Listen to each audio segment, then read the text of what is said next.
గౌరవంతో బతికినవాడు, ఎన్నడూ కూడా తల వంచని వాడు, కేసీఆర్ గారు శిక్షణ ఇచ్చిన సైనికుడు. అందుకొరకు ఆయన ఇట్లాంటి పనులు చేయలేదు కాబట్టి లోపల కుమిలిపోయాడు. కేటీఆర్ గారు కన్నెపల్లి పంపస్కు పోయినప్పుడు కూడా పెద్ద సుదర్శన్ రెడ్డి గారు, వారి భార్య అయిన స్వప్న గారు, వాళ్ళిద్దరూ కలిసి కన్నెపల్లి పంపస్కు పోయినప్పుడు కూడా ఆమె వాళ్ళ భార్యనే చెప్పారు, మేము కూడా పోయినాం, కానీ ఆ రోజు కూడా మా వారు నిజంగా మనసు లేదు, ఎక్కువ దగ్గర బాధలో ఉన్నారు అని చెప్పి ఆమె చెప్పారు. ఇంత తీవ్రమైన ఒత్తిడికి గురి చేశారు. లేకపోతే 52 సంవత్సరాలు నాన్ వెజ్ తినడు, తాగుడు అలవాటు లేదు, రెగ్యులర్గా ఎక్సర్సైజ్ చేస్తాడు, పెద్దగా ఏవి కూడా కోమార్బిడిటీస్ లేవు.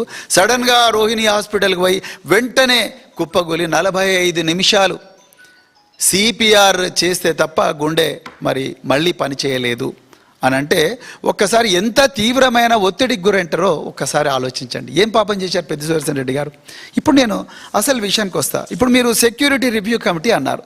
సెక్యూరిటీ రివ్యూ కమిటీ ఈ సివి ఆనంద్ గారు నాకు ఒక నోటీస్ ఇచ్చారు, ప్రవీణ్ కుమార్ నీకు కూడా సెక్యూరిటీ తగ్గిస్తున్నాం, నీ బుల్లెట్ ప్రూఫ్ వాహనాన్ని రద్దు చేస్తున్నాం, ఇగో నీ మీద మాకేం లేదు, కానీ మీకు సెక్యూరిటీ రివ్యూ కమిటీ నీకు భద్రత తగ్గించామని రికమెండ్ చేసింది అన్నాడు. అందులో చెప్పుకుంటా ఆయన నాకు ఒక లెటర్ రాసిండు సివి ఆనంద్ గారు.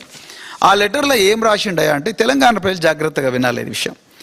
Security provided by the state is preventive, dynamic and threat based. It is neither permanent nor attached to the status, office, rank or past service of any individual. Its nature and scale are periodically reviewed with reference to the prevailing threat perception, the capability and intent of the threat source, individual vulnerability and overall internal security situation. అంటే నేను ఏం చెప్పాలనుకున్నాడంటే, ఒక వ్యక్తి గతం వల్లనో, లేకపోతే ఒక వ్యక్తి స్టేటస్ వల్లనో, ఒక వ్యక్తి పలానా ఆఫీస్లో ఉన్నాడనో, ఒక వ్యక్తికి ఒక పలానా ర్యాంక్ ఉందనో సెక్యూరిటీ గవర్నమెంట్ ఇవ్వదు. Point number 1. Point number 2, government ఎప్పుడు కూడా సెక్యూరిటీ ఒక ఉపద్రవాన్ని ఆపడం కోసం, ఒక వ్యక్తి హత్య జరుగుతుంటే హత్య జరిగే అవకాశాన్ని తగ్గించడం కోసం మాత్రమే, అదేవిధంగా ఇతనికి ముప్పు ఉందా లేదని చూసిన తర్వాత మాత్రమే ఆయనకు సెక్యూరిటీ ఇస్తారని గౌరవ డీజీపీ గారు పారా నెంబర్ 6లో మాకిచ్చిన నోటీసులో, ప్రవీణ్ కుమార్కి ఇచ్చిన నోటీసులో రాశారు. ఇది అందరికి కూడా జనరల్గా వర్తిస్తుందని వారు చెప్పకనే చెప్పారు. Correct.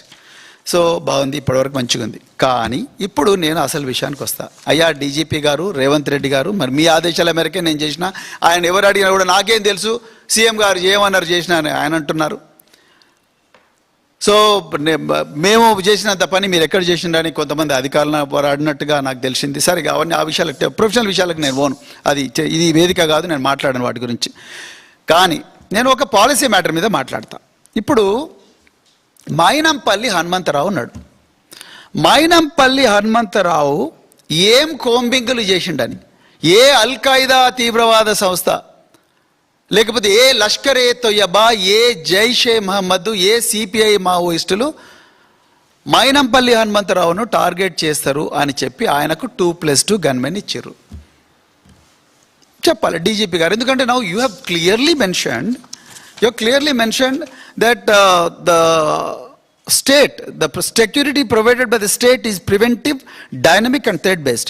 It is neither permanent nor attached to the status, office, rank or past service of any individual, not just Praveen Kumar, any individual, not just Petti Sudarshan Reddy, any individual.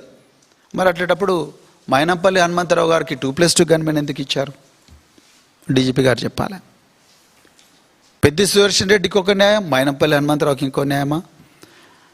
కొండా మురళి, ఆయన MLC కాదు, ఆయన ఒక corporation chairman కాదు, వారు కేవలం మంత్రి కొండా సురేఖ గారి భర్త.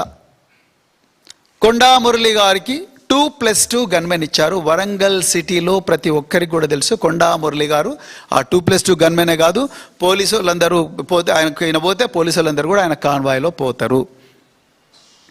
ఆయనకి ఏ హోదా ఉందని 2+2 గన్మెన్ ఇచ్చారు? Now you have to tell DGP garu, nor attached, neither permanent nor attached to the status, office, rank or past service of an individual. What service? What is the contribution of Konda Murali గారు, what is the contribution of Mynampally Hanumantharao such that they deserve 2+2 personal security officers. Anumula Tirupati Reddy గారు, అనుముల కొండల్ రెడ్డి గారు రంగారెడ్డి జిల్లాలో వారు ఏమి కోంబింగులు చేశారని, వారికి ఏ threat ఉందని, వారిని ఏ లష్కరే తొయ్యబా, జైషే మహమ్మద్, అల్ ఖైదా, ఐసిస్ అనే ఉగ్రవాద సంస్థలు వారిని టార్గెట్ చేస్తాయని విదేశాల నుంచి, ఇజ్రాయెల్ నుంచి, టర్కీ నుంచి దిగుమతి చేసుకున్న అత్యాధునిక సెమీ ఆటోమేటిక్ వెపన్స్ వారికి ఇచ్చారు.